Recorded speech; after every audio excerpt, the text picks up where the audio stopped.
在这里稍微说一下，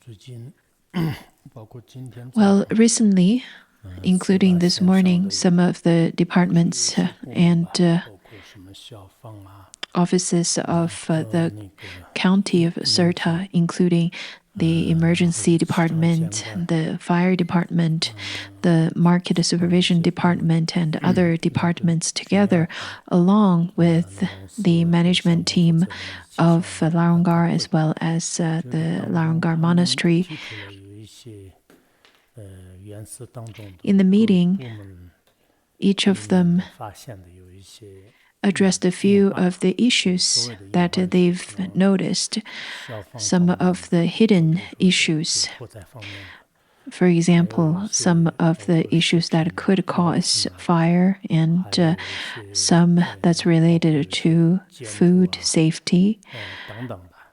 and medicine as well as the 我 constructions. 们现在马上要整改 After that, I had also 建筑方面的 made my 话呢， suggestions 过2天就 since 整个 we're 四大县的水泥 going to make some big adjustment over here in Larungar, especially relating to the constructions and the cement construction that is going to happen in the next 最多是 few 这个 days. 月底之前吧。因为它的 However, 标 the 准是 cement 比如说白天和晚上 project, not so sure if it can still continue because every year, maybe around the mid of October or the end of October, the temperature is no longer suitable to have the cement project to continue. And now it's already the 17th of October. So maybe to the most is that at the end of this month, we will have to put a pause to the construction. If the temperature is below 5 degrees, then the cement project cannot continue. Currently, we're going through some changes through the rectification project. And we have various kinds of changes in different aspects that's happening over here. We do need to take care of our life, our health, and different aspects of livelihood. So we need to cooperate with the government. When we look at the living standard over here, we have an average living standard, maybe not as not of a high quality standard considering to the compared to the other places. However, when we compare ourselves to the Serta County or the Garzi Prefecture, the 500 monasteries in the Garzi Prefecture, I think we're doing fine and we can match to their level. However, if we were to surpass that level, it would be difficult.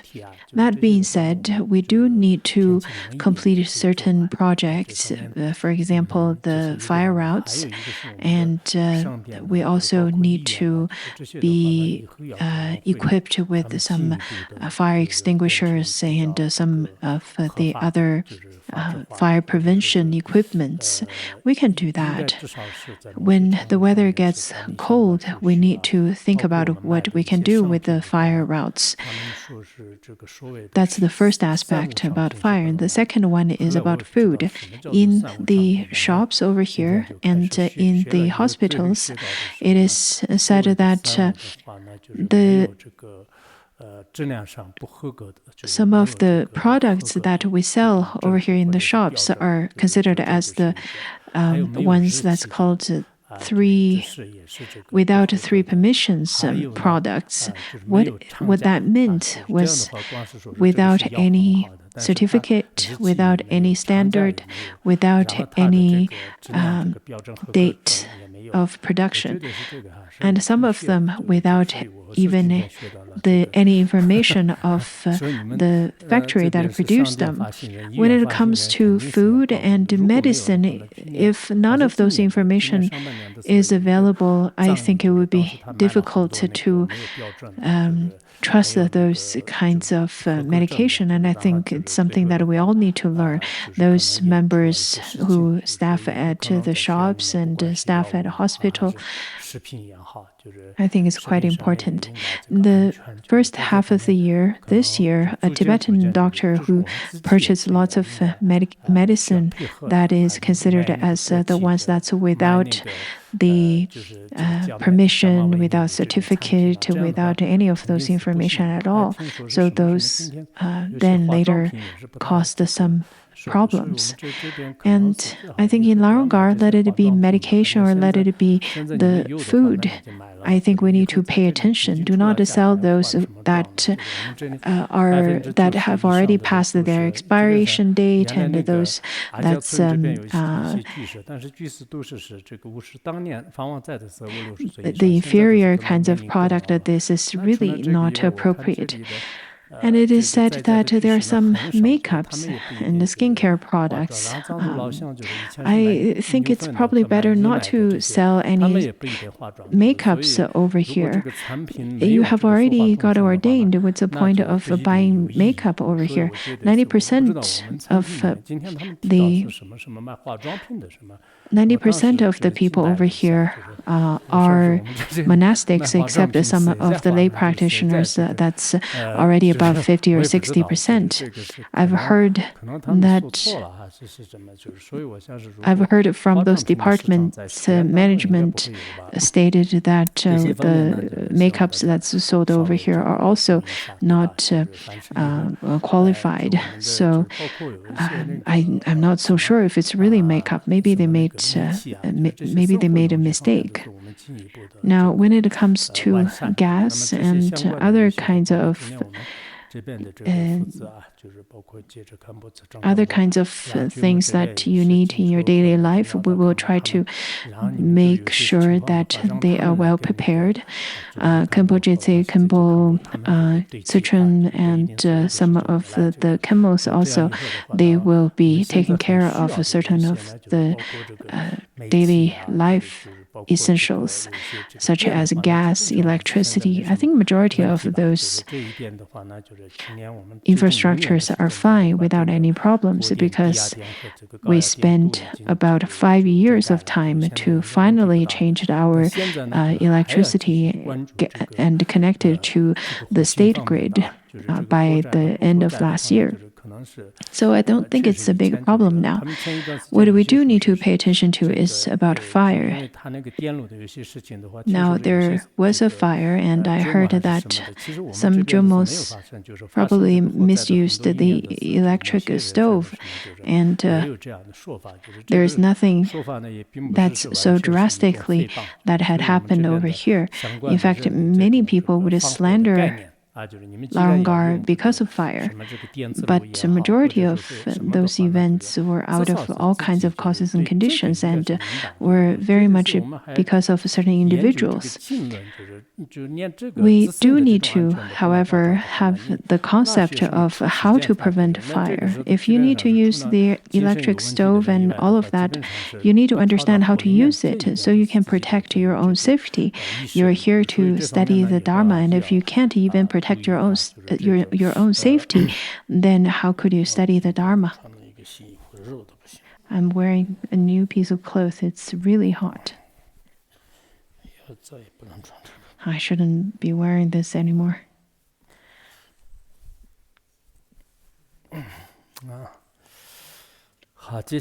Okay. So I'll give you the oral transmission for about 10 minutes. And then to give you the class. Otherwise, the last class lasted a bit too long. I'll give you a little bit of oral transmission a bit.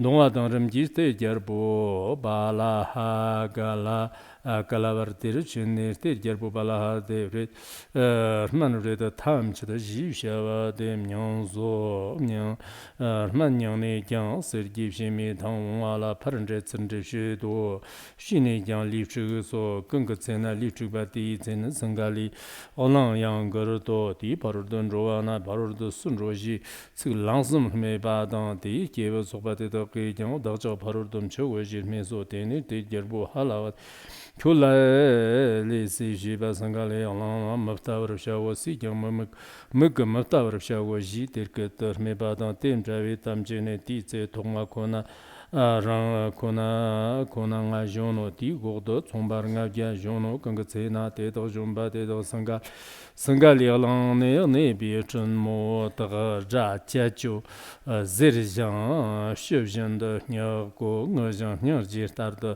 ma wa dang te ni jiang te de ka la lo te so kang tse na te de te ba ti tse te de ka ba de long o kang tse na te de chi nang de long wa ti tse zhe te de ge zhang xiang zu so di zhe na nga chi bon zang long de chen de di zhe ram de ni wa na ti jar po ba ha la ba ba la ha ni nga la lang sim kor de chok shi ne ter ke de ni de song de ne nga yang song ne ram je de ke kem de chen de di zhe pa dang me yim gar ne ji ne nga dang long bei de ni ji mu ru ga ne thong ro je ro do de ne ba ma dang han de nga ra su ne de de ngon de chir ter shong wa tam chi de ba dang pa me de la me ba wo chu de su nu jen de ni de ne la no no mo gu su ge bi ze kar wa ker wa go ge bi ze lam tom ba go che wi ze zib jim bro she ba wo shen nem gon yo bro she ba wo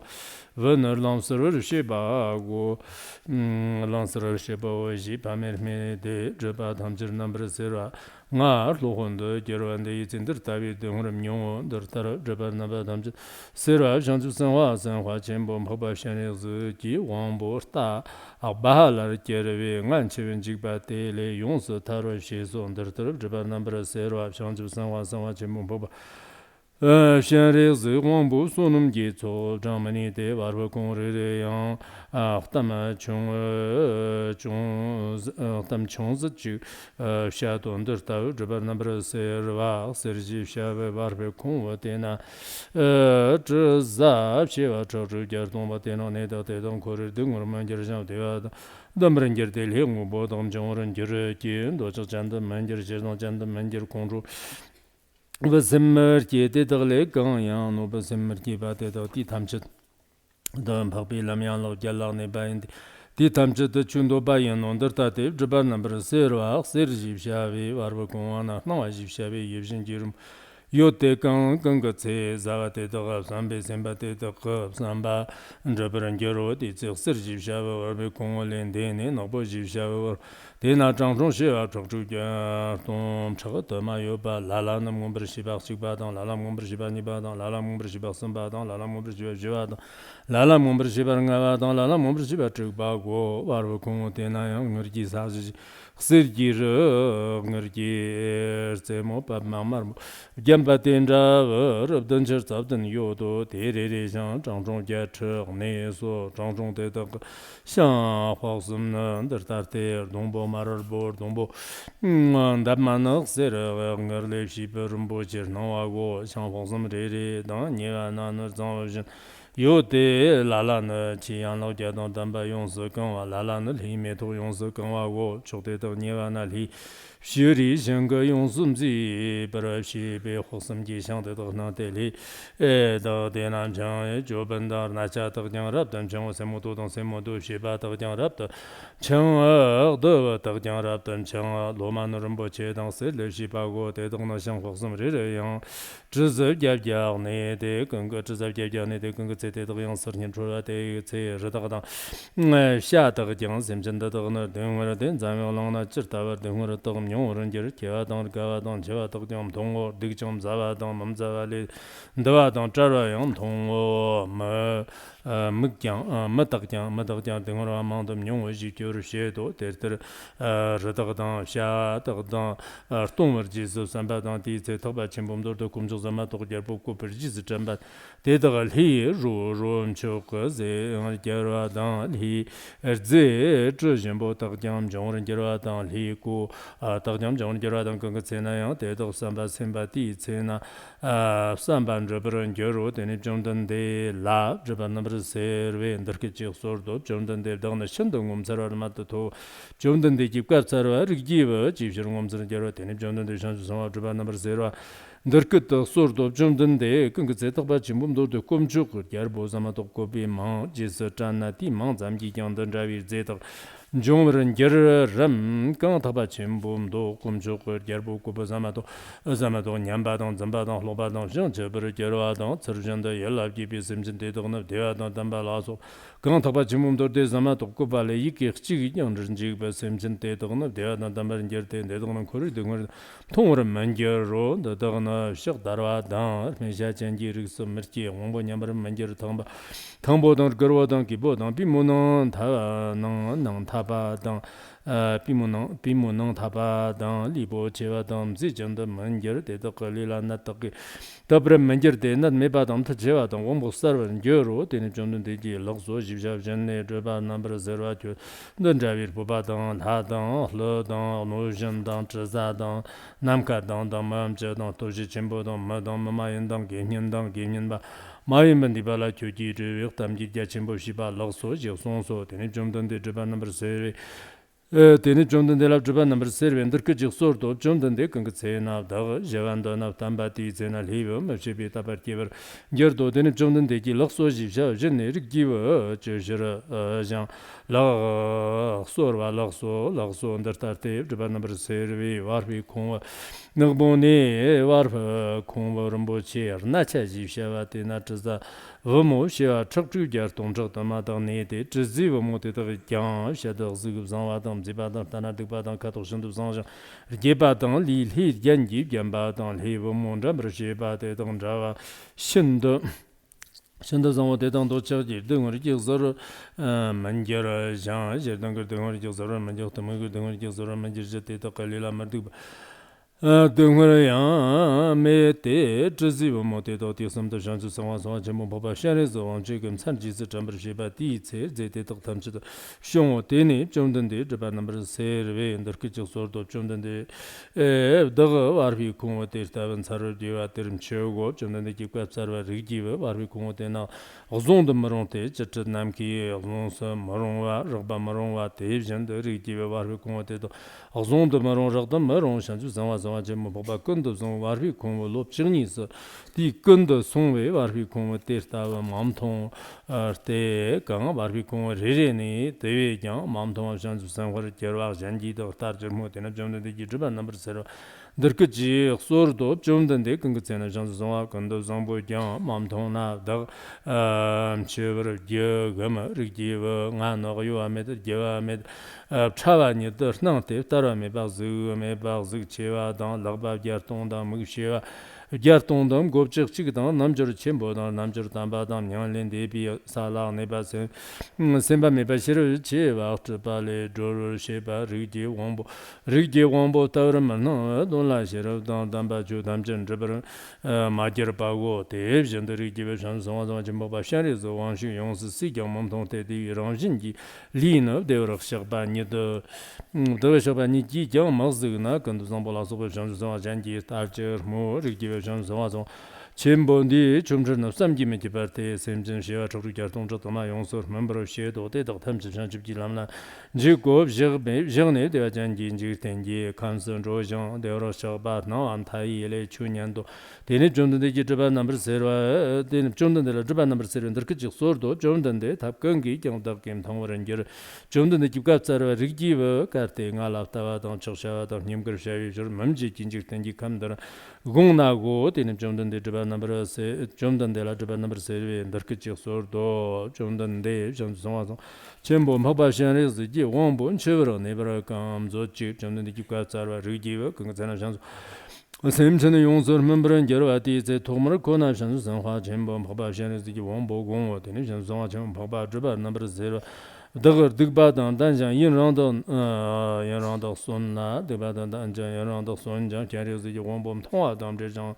long wa ren ge re lan la mak sim de ro wa ge re ba ta ji rong nyam de sem xiang de go de ne zhong dan de la yang zhang song wa zhe ba number 7 de ge ji sur do zhong dan de zhang song wa zhang pa ba shan re zi ji wong bo geng ge chem chi de ne zhong dan de viet ni rikji wa shang zu san hua chen bo pa shen ne zo wong bo gong wo ti ma yin no der ta te rikji wa war bo kong wo te ni de wap ne de zi ji sha wa de zi ji sha wa war bo kong wo te na li wa she wa chou chu jar tong zhe ma ne de ka ji na sa chi ba ka ji na sa ni ba ka ji na sa san ba ka ji na sa ji ba ka ji na sa nga ba ka ji na sa chi ba ka ji na sa dong ba ka ji na sa je ba ka ji na sa go ba ka ji na shang chi san hua sa ji ba yin no ndor tar te zhe ba number ndor tar te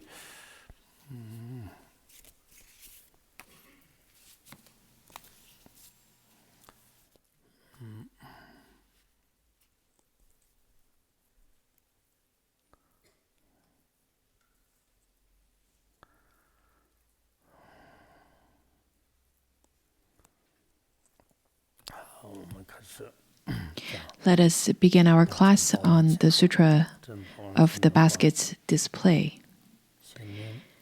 In our previous class,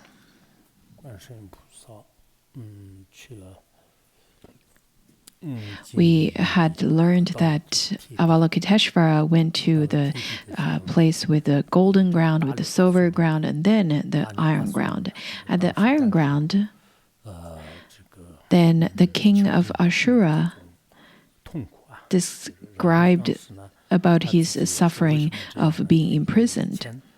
And then he further expounded on why he had to go through such suffering. It was back during the time when he was a Brahmin. And then he made offerings to impure merit field. For such reason, in order to make those offerings, he prepared various kinds of offerings and sacrifices so that those kinds of offerings can be used in the rituals. The story of the King Bali, in fact, is really interesting. However, I did not cover all the details of the story, so I really hope that you can spend some time and read into it and see if you can expound more clearly. For example, if you can tell the story without looking at the book, without looking at the text, then you can tell the story tomorrow during the after-class presentation time. You can submit your name voluntarily. Let's look at this story, and I don't think we will be able to finish the whole story today. This is a very well-known story. Within it, there are lots of details, and mainly it talks about how karma is true. Avalokiteshvara, at the time of being in the Ashuras world, he encountered a group of Ashuras suffering, being imprisoned, and then what is the past causes and conditions associated to their suffering then? In this story, we're going to further look at it. And I think we should be able to see that because when they were born as a Brahmin, they practiced sacrifice during their rituals. According to history, especially the early practice of Brahmin in India, they would use humans as the object of sacrifice in the rituals. Later, they indeed had already eliminated that particular requirement and mainly would use animals as the object of sacrifice. In both of the some of the Hindu beliefs and the Brahmin beliefs, sometimes altogether, sometimes as branches to each other. But a few years ago, there was one particular news talking about a 5-year-old girl was offered as the object of sacrifice in a ritual. There are lots of cloth and strings being found by the policeman when they found the corpse of that 5-year-old girl. So we can see that in the past, such kinds of phenomena must have happened a lot. Also, when Master Xuanzang went to India, there was once he arrived at the bank of Ganges, and back then there was this custom that every year a very good-looking person will be offered as the sacrifice. So the group of local people was preparing to burn someone to make that person as the object of sacrifice. At first, some of the attendants to Master Xuanzang made a promise that they would willingly to sacrifice themselves, but the local people said that no, your looks are not comparable to be sacrificed. So at that time, Master Xuanzang then made the aspiration and said that may he be reborn to the Maitreya's Pure Land in Tushita heavens, and then receive the teachings of Yogacarya Shastra, and then he abide in his meditative absorption. It's just right before the sacrifice ritual was about to start. The weather started to change dramatically. All of a sudden, the dark clouds started to gather, and then there's thundering and a flash of lights. So the group of people started to get really terrified and finally give up on sacrificing Master Xuanzang. That's included in his biography and stories. As we can see that at that time, there were such tradition of making human sacrifices or sacrifices with other lives. In our previous class, we've already learned that the Ashura king Bali made offerings, grand offerings to a bad recipient who came to him in the form of a dwarf. He prepared lots of offerings, elephants and carts of jewels, as well as horses and so on. And then, because he had a great power, he also imprisoned lots of the kings of other smaller countries in a quiet cave, in a quiet place, and he tied their hands and feet up with iron rods, and then he put them into the prison-like caves that has 7 layers of gates. Also, he placed the 7 mountains in front of their gates. In such a way, all the kings that's imprisoned within would have no opportunity to escape. It is similar to a transferring retention center where before people are truly sentenced that they will be locked up in that temporary place, but definitely not letting them to escape. And then the Narayana, since some of the kings, princes, and Brahmins that's locked into the cave, some of them would make offerings to Narayana. Narayana that rides on Garuda and holds all kinds of weapons in his hands would protect the practitioners' practice to supplicate him. Narayana is a deva in the desire realm. So all of the people that's locked up in the cave probably made some supplication, but this part is a little bit different in the Tibetan language, but the majority of the story is the same. Anyhow, it says that Narayana then manifested into various kinds of forms to come and visit this group of people. On the first day, he manifested into the form of a fly, and then the second day, a pig, and then the third day, the form of a man. In the Chinese version, it is said that he transformed into a non-human or a spirit. I think to take the form of a man should be okay as well, because he simply stood in front of the doors, not necessarily entering into the cave.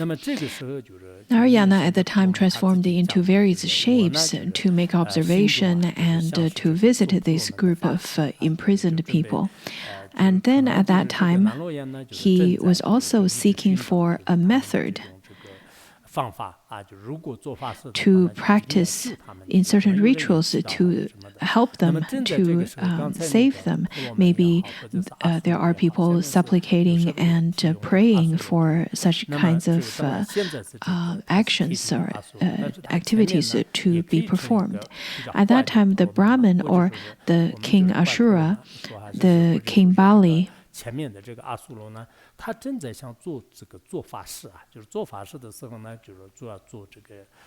King Bali at that time wanted to perform the ritual of sacrifice to make offering to the devas. And then Narayana came right into that cave, enters into the cave.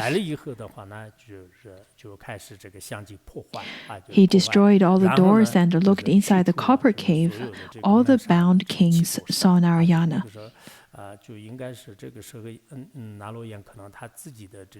Narayana at that time manifested his form because Narayana must have a great strength. Because Narayana means great strength.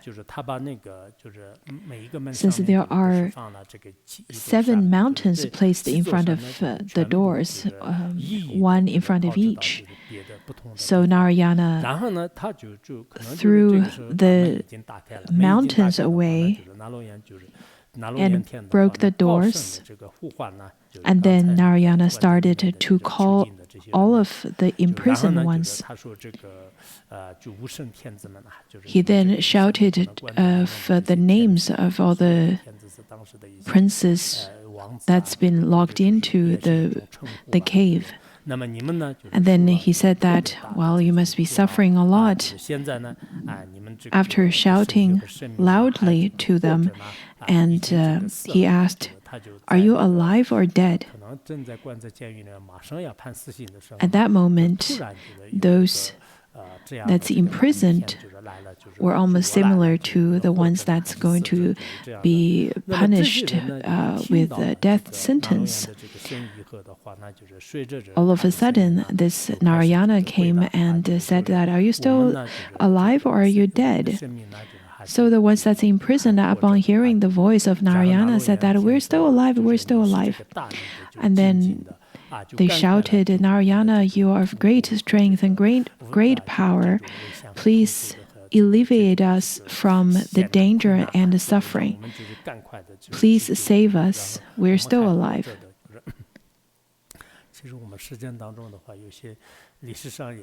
When we look back at the history,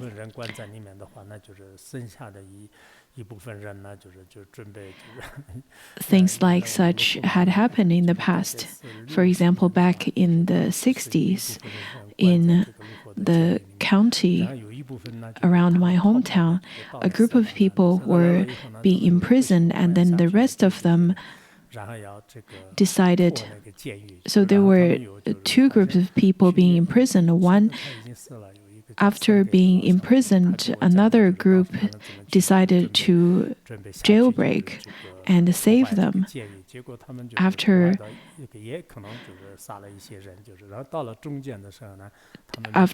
made great destruction to the prison, they probably also killed some of people over there while trying to save the ones that's being imprisoned. So we can see that in the past, even in the not so long ago, people would have different conflicts with the guards and with the prison guards.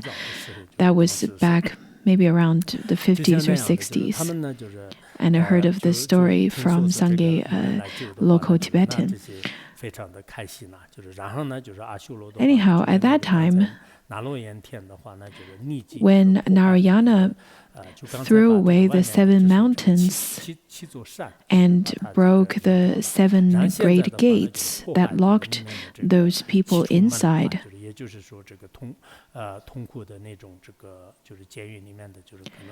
the cave that's made of bronze. It is a cave because in the past, people would imprison the others inside of a cave. So this cave that's made of copper or bronze. The seven gates were all destroyed.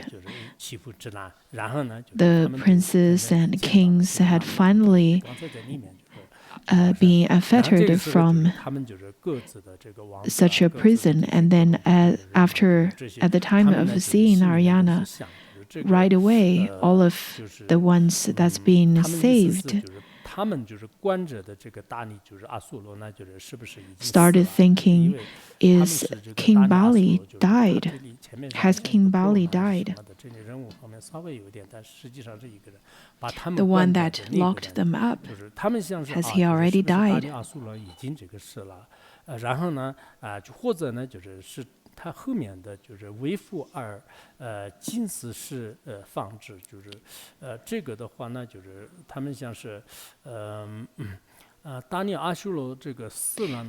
They started asking this question. According to the Tibetan translation, it says that has King Bali died, or is it our time to be sentenced to death?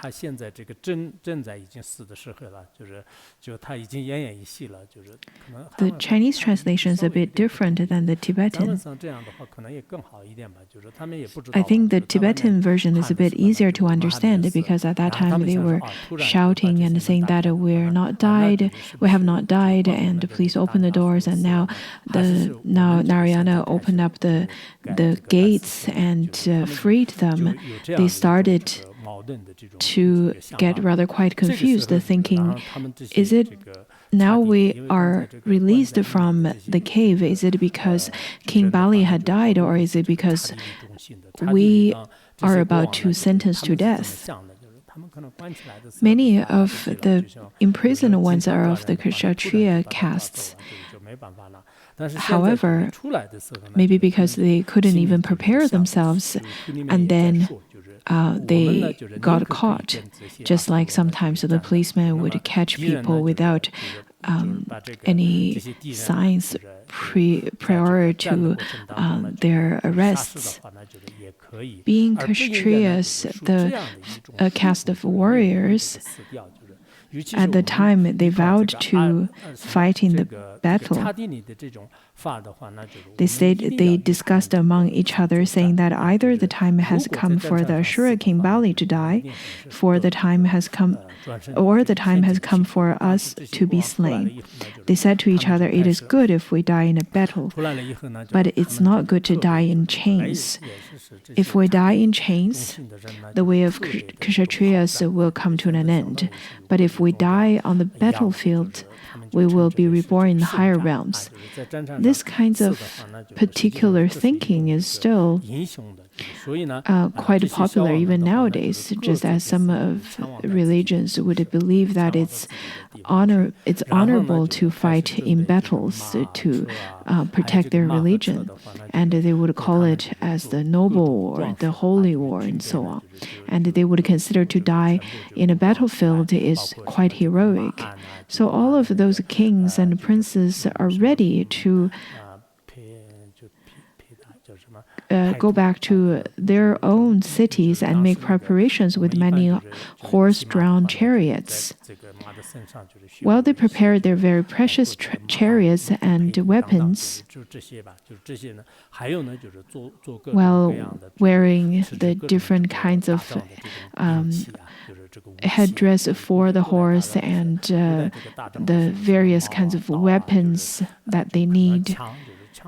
Weapons probably include knives and spears. Guns only existed in the much later time, but a majority of the weapons that's used in much earlier times were knives or spears, the long spears and short spears.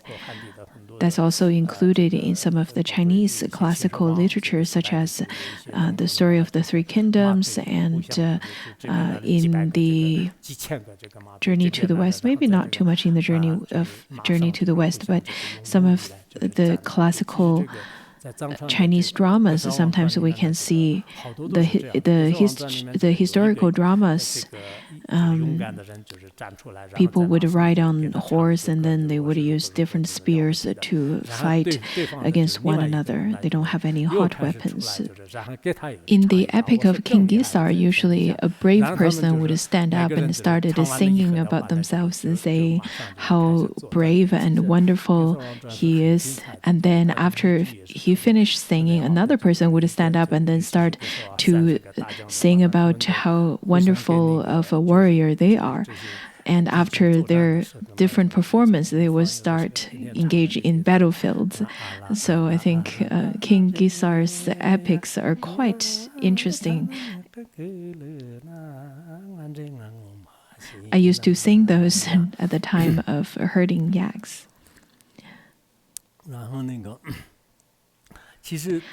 Back at that time, maybe in India,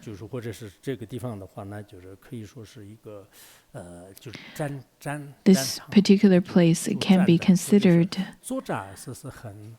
as a place that has a battlefield culture.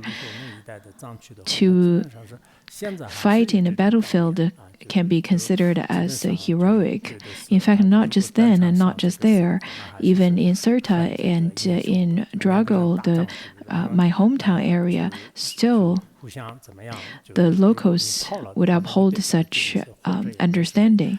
They would still think that to die on a battlefield is quite heroic. I think there is something similar in Chinese. There is something in Chinese saying that one would be better to be dead on the feet than to be alive on the knees. In the Tibetan language and in the Tibetan culture, foxes is a sign of cowardice, and tigers are symbols for bravery.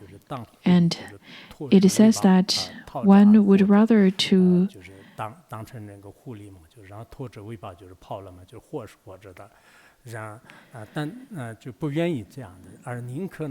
it would be better to be killed on a battlefield like a tiger, but not to be alive like a fox running with the tails tucked in.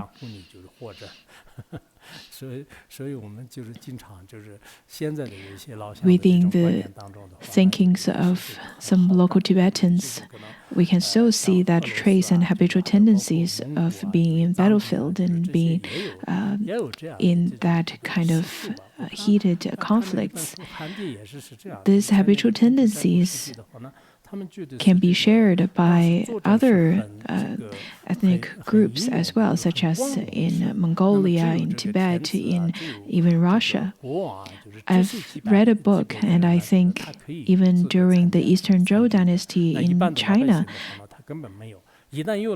this particular understanding was very common as well. People would think that to engage in warfare is considered as brave and honorific. For such reason, the kings and the kshatriyas uphold such kind of thinking that to be engaged in a battlefield is quite a pride thing to do, a prideful thing to do, to fight for one's family, one's country, one's ethnic. It is considered as meaningful in the memory of human beings or in the alia of the human beings because of the very solid aggression, greed, and ignorance. People would have such kinds of thinking. So it's very difficult to erase that kind of thinking off by thinking that, oh, this is not an appropriate kind of way of thinking because it is a violation of causes and fruition. It is not good karma. Of course, to those people who have the tamed personalities, it would work. But to a lot of the others, it is not necessarily going to help them if you were to simply point it out. While all the kings and kshatriyas had such a thought and started preparing for their chariots and so on, the Narayana transformed himself into a dwarf who wore a deer skin as a sash, almost like our monastic. He wore it almost as the way how we wear our monastic robe.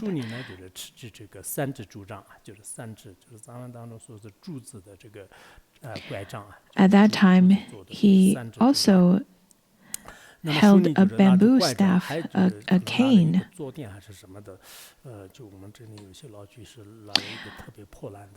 as well as carried a stool.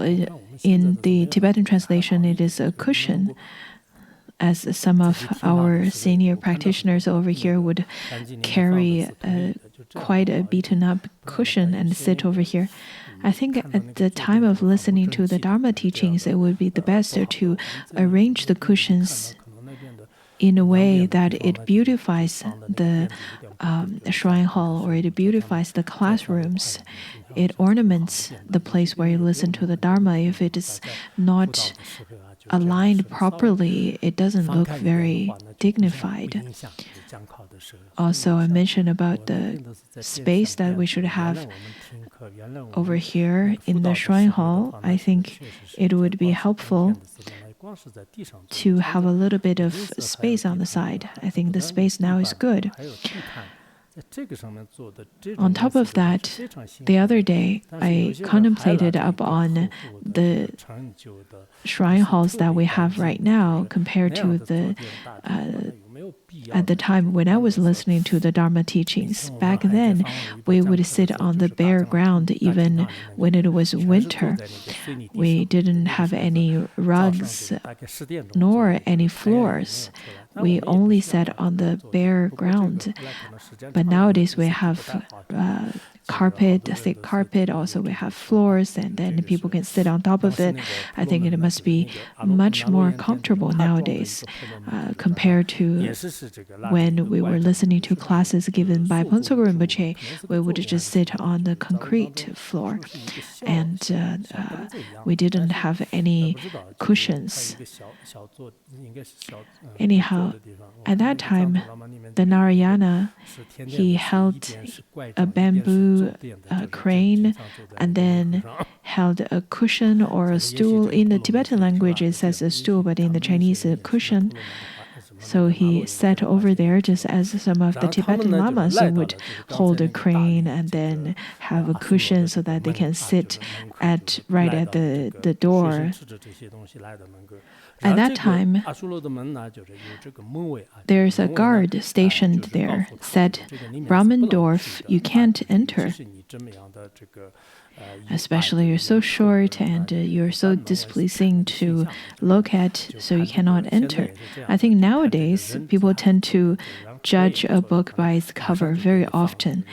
For example, if a person were to look rather displeasing or do not have a good car, and so on and so forth, usually the doorman would stop them from entering. But of course, sometimes the doormen do have to have very good wisdom to differentiate. Otherwise, they may have letting in a thief or a bandit. Over here, this guard stationed there said that Brahman dwarf, you can't enter. He said that I have come a long way. And then the guard continued to ask, well, Brahman, where do you come from? The dwarf then answered, I have come to the Rishi king from the Chandradvipa. Chandradvipa means the kingdom of the moon. 它也许也是就是象征着就是天上来的这个大的什么那个阎罗什么就是那罗延天嘛。然后就我从哪里来的？ And then after hearing that, the guard 好像因为当时那个国家的话呢比较出名的，就是让他就不敢当了。The guard thinks that Chandradvipa must be quite a well-known place, and I'd better go and check with the Ashura. And then the guard came to the king Bali and said that, Your Majesty, a Brahman dwarf has arrived there. I, the lord of Ashuras, King Bali said, what is it that he requires? The guard said, Your Majesty, I don't know. And then King Bali said that, go and bring Brahman to me. The guard summoned the Brahman and saying that, come in, great Brahman. King Bali, upon seeing this Brahman, then arranged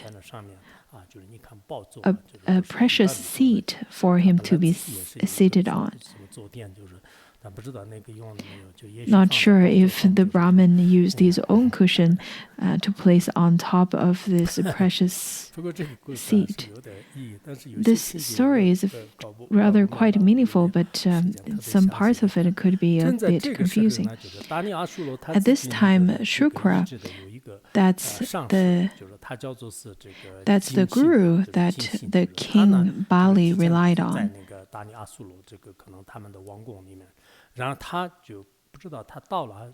So after he had already arrived at the palace and then told King Bali, saying that this person is vile, is a vile person who brings doom.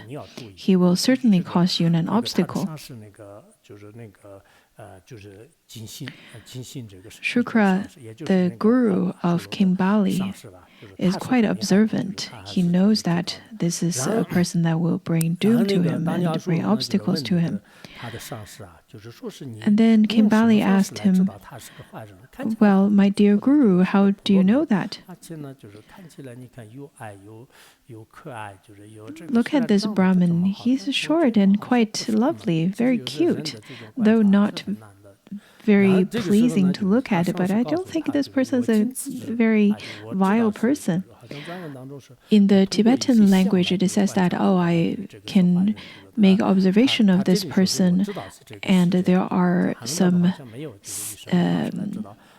characteristics that shows he would bring you obstacles. He's a vile person, but it's not included in the Chinese language.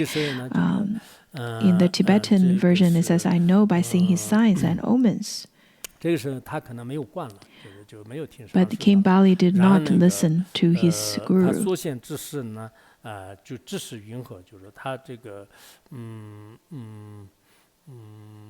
对，就是然后他那个先现的身体呢，就是知道是什么呢？就是当时那个对，就是他上师应该 Shukra, 他说是他的 after saying that, 他就问， King Bali asked, what can we do? 什么样呢？就当你阿修罗就是问他的话，那就是这个是这个那罗延天，就是那罗延天对他很不好嘛。And Narayana thought if he thinks about this, he would definitely decide against making a gift. So I will put divinely inspired speech into his mouth. 然后他说：“我是那个就是布施啊，就是布施这些，即便是他是这个天人的这种那罗延天啊，但是我对这些天神呢，就是供养的还是可以的。He, at the time, King Bali at the time thought that I shall make offering, even if he is Narayana, but I will make offerings. At the time, I made offerings to Narayana, to the celestial beings. I had never retracted my words. I had a good relationship with Narayana. Why would Narayana be here to create obstacles to me? The Tibetan version is a little bit different.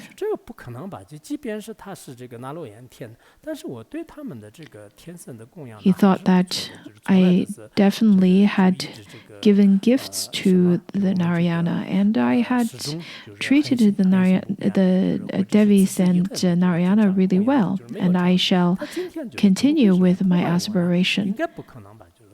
So he didn't listen to his teacher's instruction.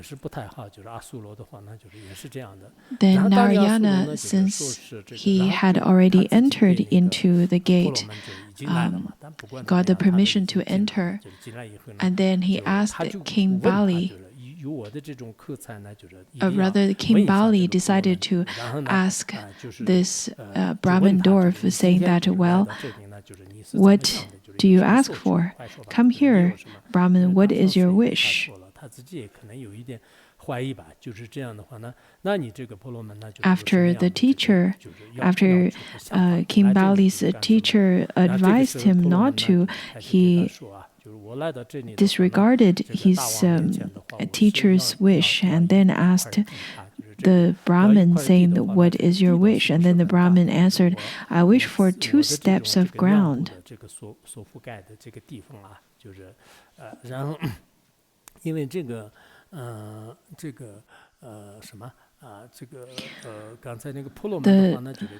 Brahmin dwarf, since he is rather very short, and his steps must be very small as well. The 2 steps of someone that's really short would be easy to give, easy to gift.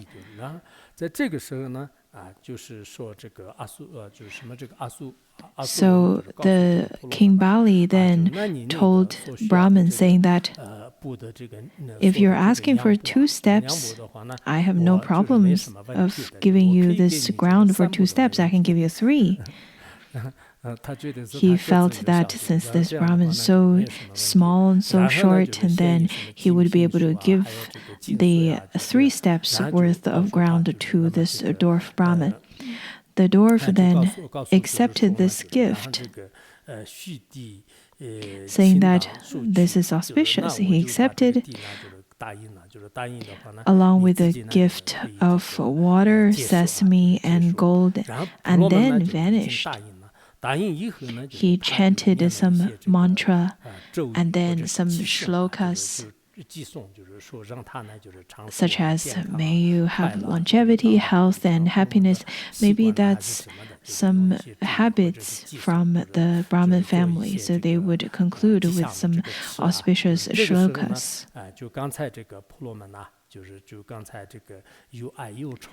And then the short body of the dwarf Brahmin all of a sudden vanished. it's going to get a little bit dangerous for the King Bali now. And then his teacher, Shukra. Shukra is also a name of the constellation.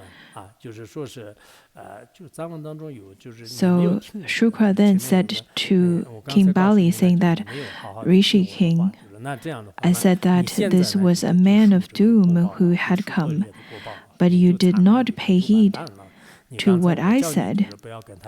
So may you experience the result of your action.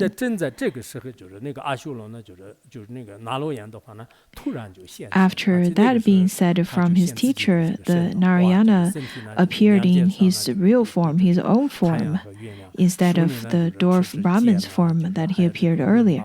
He was vast with the sun and moon on his shoulders and holding a sword, a bow, a wheel, a long spear, and a short spear in his hands, all kinds of weapons.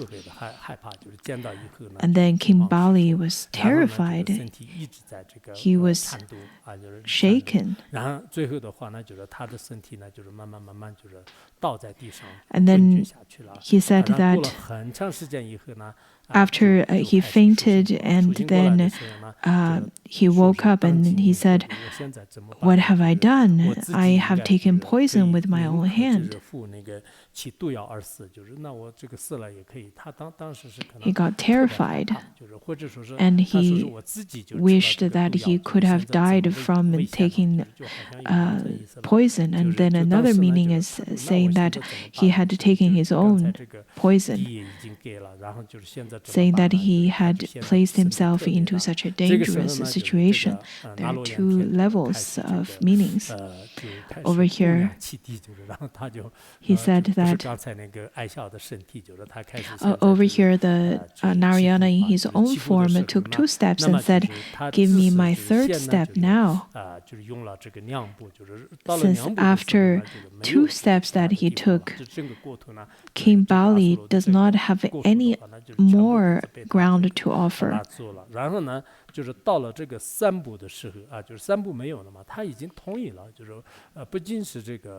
Initially, King Bali offered 3 steps, if you remember, to the dwarf Brahmin, that is Narayana. Narayana, after taking 2 steps, he asked for the 3rd step that was promised by the King Bali. But King Bali does not have any other ground that he could give to Narayana anymore. It is similar to after a person got addicted to gambling and then lost all of his asset in gambling. He doesn't have any other asset to pay back the lost bet. King Bali at that time said that there can be no third. There can be no third of the step that I can offer you. I have no more ground that I can offer. You have taken all the ground that can be taken. What can I do? And then Narayana said, wherever I place you, there shall you stay. Narayana said that since you had already violated your vow, your promise of a gift, and now you should do whatever I ask you to do, and wherever you should stay wherever I place you to stay. And then King Bali said that I have really nothing, there's nothing that I could do. So whatever you command, that I will do. It seems to be very impermanent. He used to be the lord of Asuras, and he used to be a king, and now he needs to listen to the command from Narayana, just like how in the human world nowadays things can be quite impermanent and changes quite quickly. Narayana then asked, is this true? Is this true? And then King Bali said, oh yes, this is true, this is true. This part reminds me of some of the old movies about World War II and some of the Japanese militants at the time of confessing to their war crime, they usually would say that I confess and what I've said is true. This is the story that he told Avalokiteshvara halfway through. He was talking about why he made offerings of human beings and animals as sacrifices in rituals, during which he talked about how Narayana came and then the King Bali lost in the bet. So he had to agree to whatever Narayana asked him to do. He had to follow the command.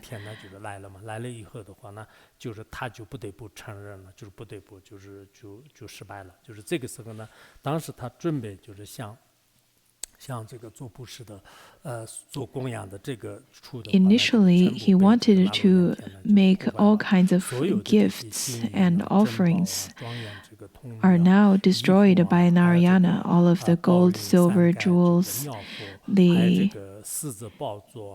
golden lion throne, divine parasols, the bejeweled shoes and the clothing, the jewelry, the bejeweled golden armlets, and all of the tawny cows have been destroyed on that ground. Initially, they were going to be made as the offering.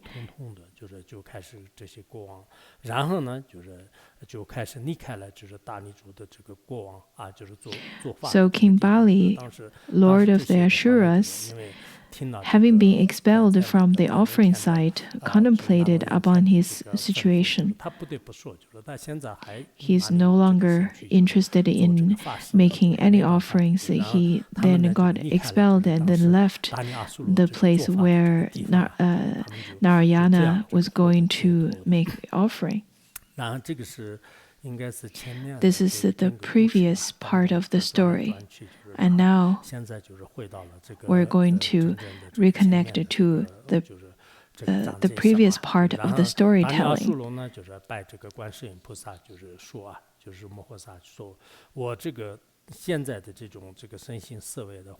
He then over here said that I was about to make an excellent offering, but I made an unfortunate offering that has resulted in this bondage.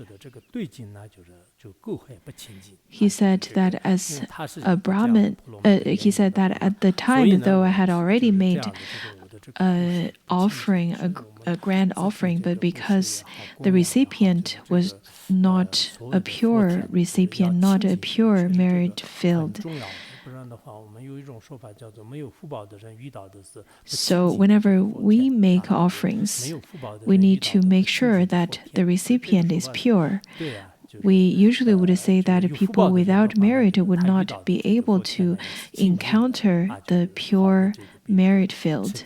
This is quite correct because people with merit, they would encounter pure recipients, such as the ones that uphold precepts and engage in studying contemplation of Dharma, or the ones that actually have great realizations or Sangha. But for people without merits, though they feel that they had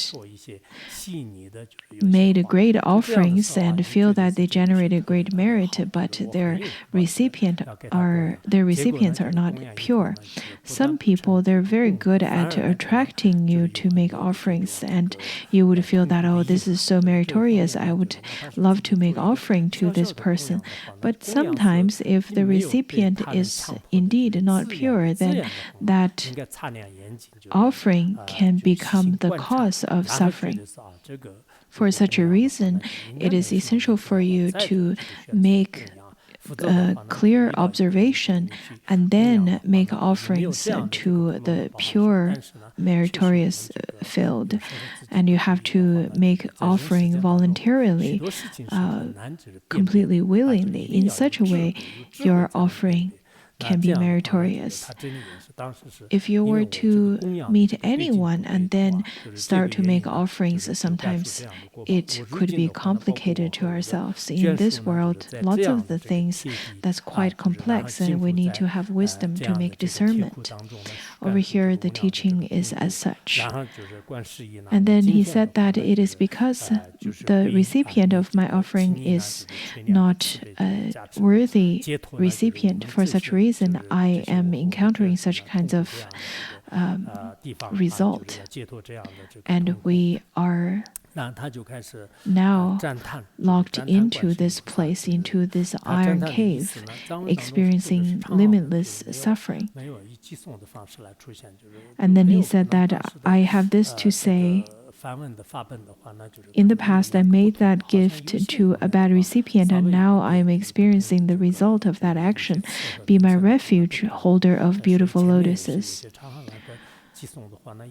Now, his praises in the Tibetan language is of long writing. It is not of shlokas, it's rather long sentences. But maybe the Sanskrit version is different. I'm not too sure. Do any of you understand Sanskrit? I'm sure some of you do, because Sanskrit is taught in lots of universities nowadays.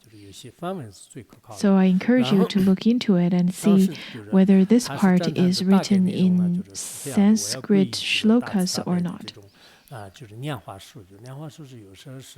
Over here, King Bali says that, be my refuge, holder of beautiful lotuses. Holder of beautiful lotuses is another name to address Avalokiteshvara. So sometimes he is called the Grand Lotus or the King of Lotus. He is of the great auspiciousness. And over here he says that I make this praise to the one who wears matted topknot, to the one who has an omniscient Buddha upon his head, to the one who brings relief to many beings, to the one who has compassion for the inferior and desolate, to the one who has beautiful eyes like parasols.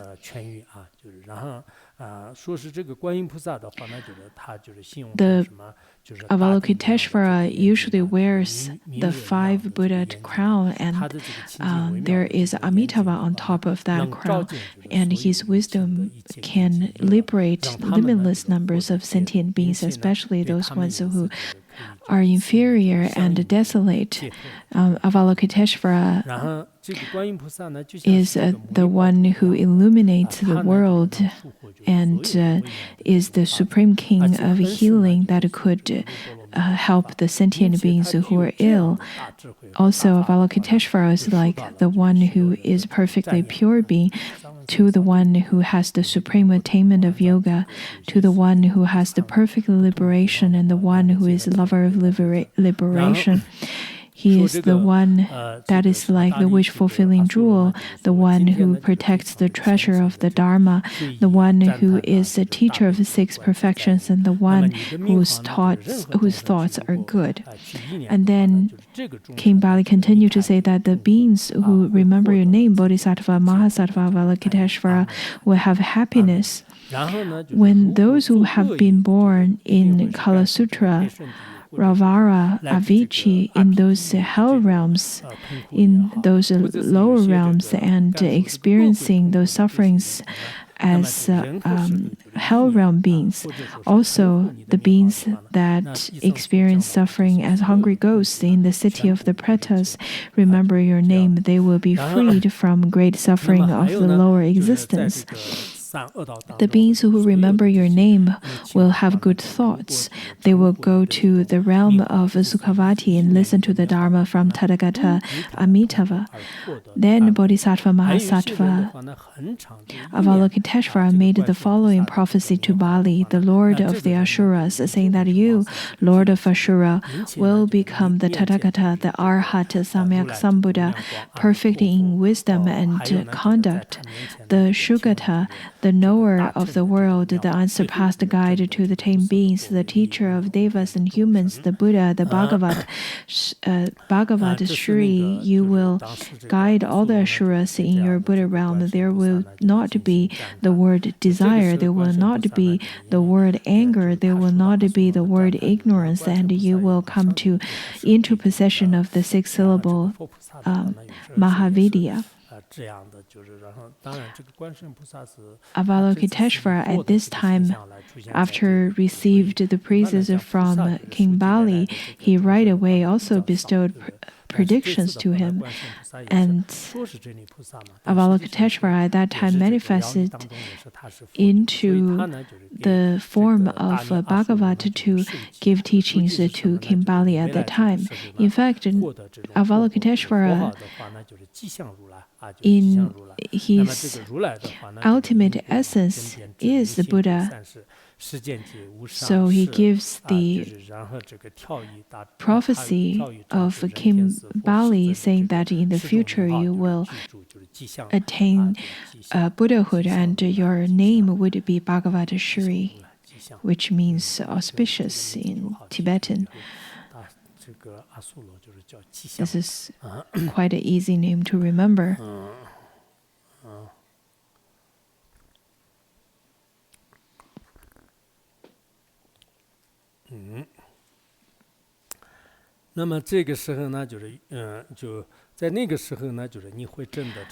Also, Avalokiteshvara stated that you will come into possession of the six-syllable Mahavidya, the money mantra. Today, someone gifted me a text that's printed by the Foundation of Buddha's Education. And this text talks about the merits of the six-syllabus mantra. Many of the great masters' teachings about the merits of the six-syllabus mantra are included into this text. I think mine is also included. I can't even remember that I taught on this. Maybe I did when I was giving teachings on the three great merits. At that time, King Bali will be able to liberate all of his retinues, as well as all the sentient beings in his Buddha field, and they would not hear the words of desire, anger, and ignorance. If you remembered earlier, we said that we would make a record of our anger for 100 days to keep it as a record by taking notes whenever we generated a mind of anger. At first, I indeed had made a record of that, but later I forgot. I must have generated lots of anger throughout, but I can't remember how many. As mundane beings, we usually would have more of those conceptual thoughts of ignorance, desire, and anger. But in the Sukhavati of Bhagavat Shri, there is not even the names of those. After receiving the prediction from Avalokiteshvara, King Bali was really happy right away.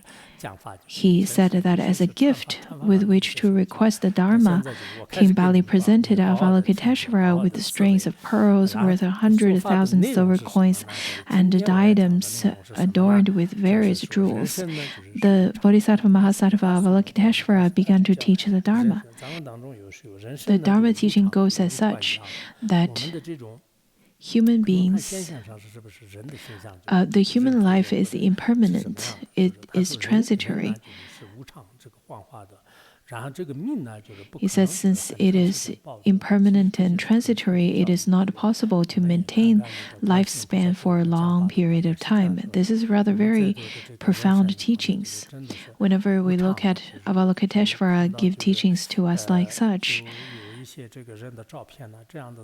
We can contemplate upon it by making observation to the people that's sitting around us. Sometimes whenever we look at pictures of certain people, and then we would know that many of them had already parted from this world. For such reasons, the lifespan is transitory and impermanent, then you should know that one should not acquire for great pleasure and grasp onto having male and female slaves, servants, and hired workers, about costly clothing, beds and seats, about valuable treasures, riches, stores of grain, and storerooms, about sons and daughters, about wives and parents. They're ignorant. Those things that they are attached to appears as dreams do. They're simply as all of those things stated above, they're simply as dreams and as illusions. None of those things could let you remain deathlessly within Jambudvipa.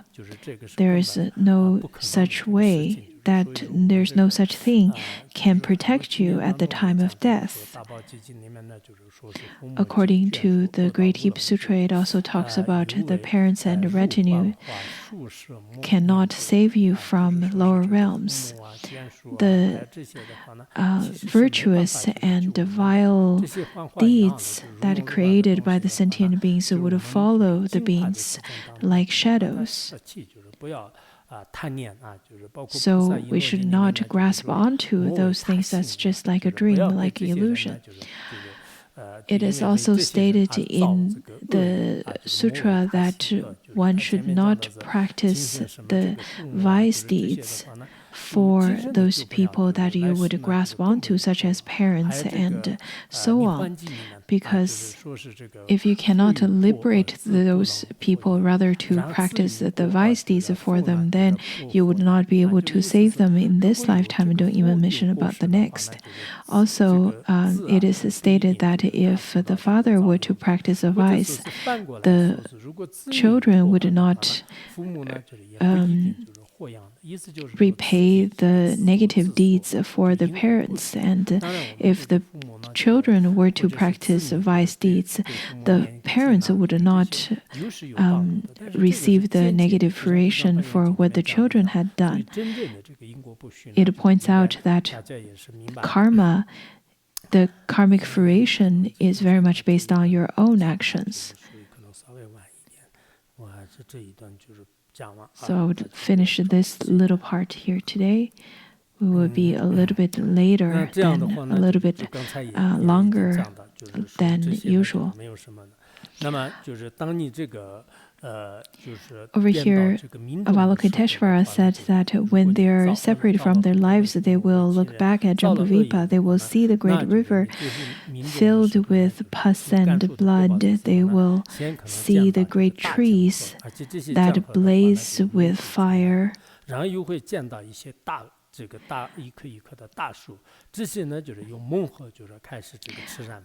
Blaze strongly, blaze fiercely.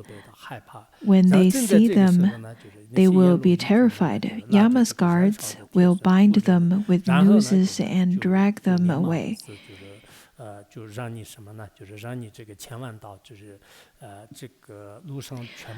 And then, when their feet are cut through on the great road of razors, as they lift that foot, another foot will be replaced, or will replace it. Numerous ravens, vultures, eagles, and dogs will devour them.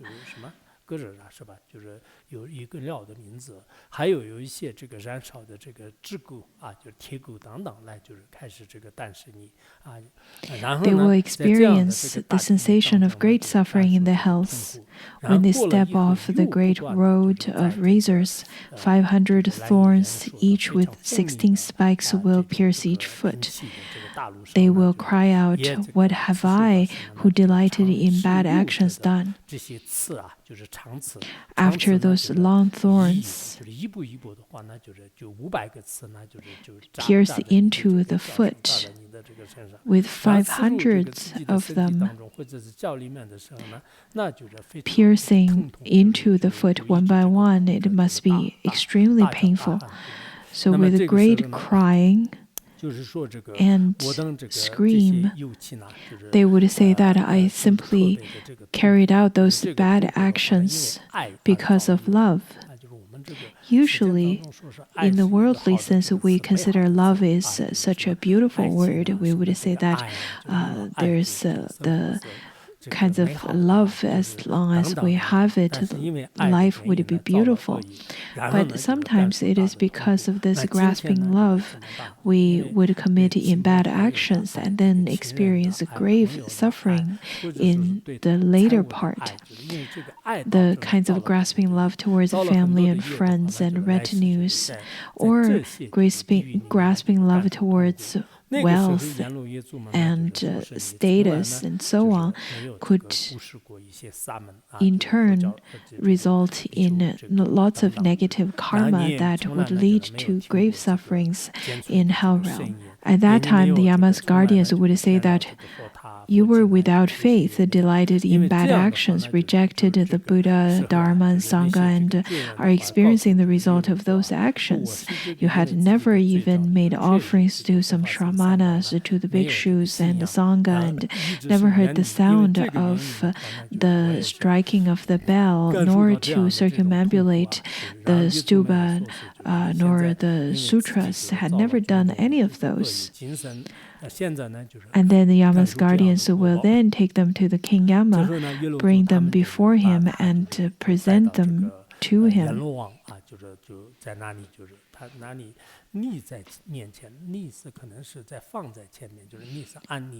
Present to them.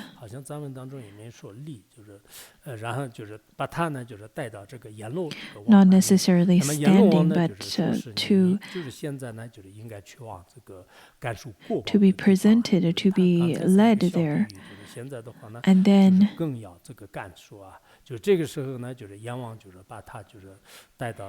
King Yama would say to the guardians, show them today your place of work. So the Yama's guardians will bring them to the great Kala Sutra hell and put them into it. Inside there, through 100 spears, strike them. The spears, the great weapon that would strike them and pierce into their body, but they will not die. As human beings, if we were to be speared through our body, we will die. But in the hell realm beings would not die. Through 100 spears, strike them a second time, which is in the Tibetan translation, it is 200 spears strike them, and then 300 spears strike them.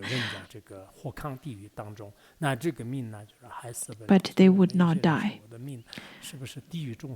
Some people may think that, I probably have the kind of life as the hell realm beings. I want to die, but I can't.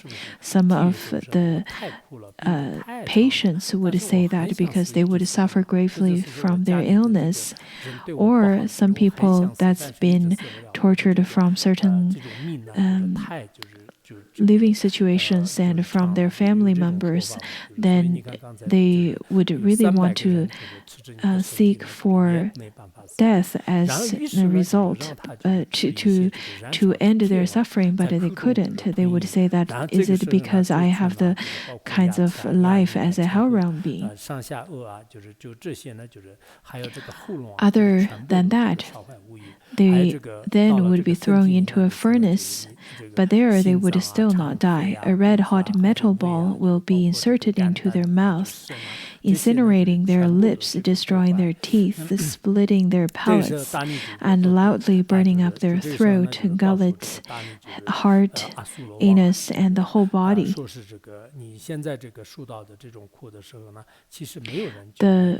such kinds of molten fireball would burn all of the hearts and all the guts and stomach and all of those organs.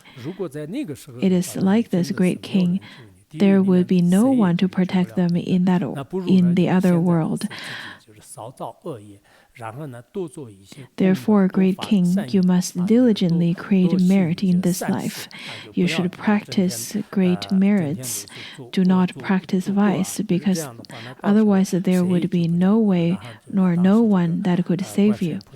Avalokiteshvara at that time advised King Bali because he had accumulated great negative deeds, and Avalokiteshvara encouraged him to confess.